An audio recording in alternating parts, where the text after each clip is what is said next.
The village of Santa Elia is held by only a few dozen marksmen and Algerian troops. The Allies are at last in contact with the Gustav line. It's winter.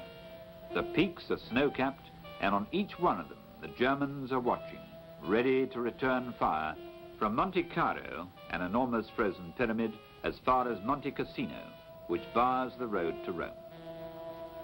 After the checks to their attacks on the Cassino front, the Allies decide to take the Gustav line from the rear and to land here, the Americans at Nettuno and the British at Anzio. On the first day of the operation, January the 22nd, 1944, ahead of the Allies there's nothing, and the road to Rome seems open. But the American, General Lucas, who is in command, holds back his troops, and this excessive caution provokes a drama. The Germans have hastily concentrated their artillery on blocking the Apennine Way which leads to Rome.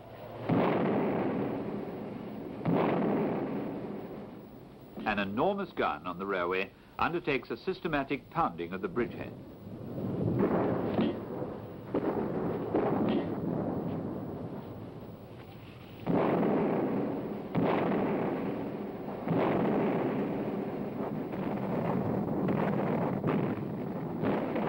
Kesselring is the complete opposite to his adversary, Lucas. While the American is slow to react, the German replies in crushing fashion. To demoralize the Allies from Anzio, he invents the slogan, "Bridgehead, Deadhead."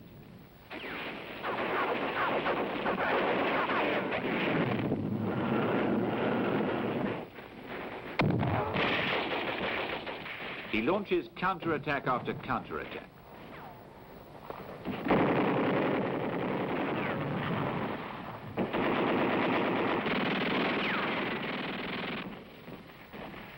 He captures a battalion of American Rangers who are about to march to Rome to impress the Italians. General Lucas is relieved of his command, but from now on, the Allies are on the defensive. The Anzio operation, which was going to be such a brilliant success, becomes defeat. There, the Allies are overwhelmed by the German artillery. There are few survivors. Anzio is a flop. The Americans launch a new attack on the Cassino front. The French Expeditionary Force, installed on the right in the Venafro-Acquapondata-St. Helier sector, is entrusted with a diversionary maneuver in the direction of Mount Belvedere.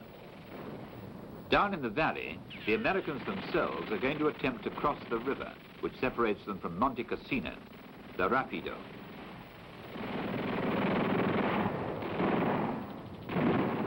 It's again the 36th Texan Division who suffered so much at San Pietro, who are charged with forcing a way through.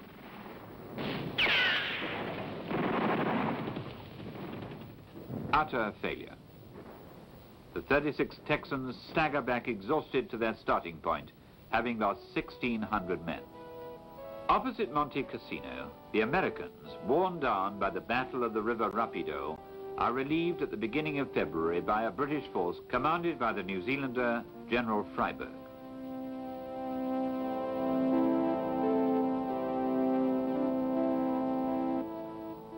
Freyberg, who made his name in the desert battles, immediately launches his assault troops, mostly Gurkhas of the 4th Indian Division, in the direction of Cassino and the monastery.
The infantry advances a little way, but is soon stopped by the German artillery, and Freiberg recalls his depleted regiments.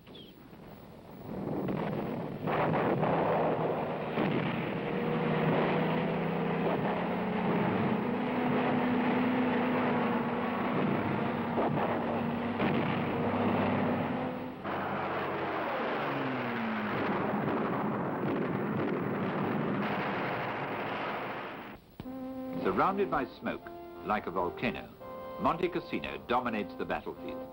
It obsesses everyone, soldiers and generals alike.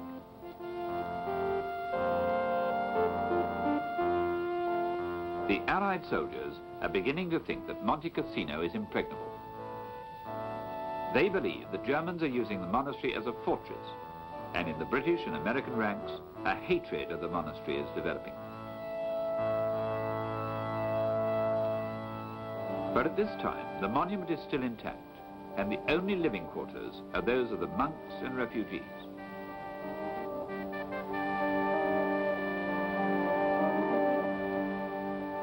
The German general von Senger und Etterlin even tries to remove its most precious treasures to the safety of Rome.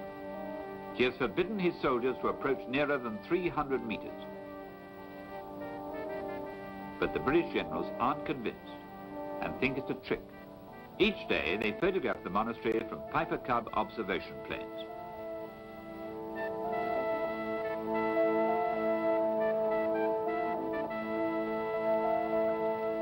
General Freiberg then declares that he will stop attacking so that the monument will not be destroyed. In Allied headquarters, the matter goes up to Field Marshal Alexander. Discussion is lively. General Clark, for his part, is against bombardment. I was surprised, for I did not think that it was the thing to do to destroy such an ancient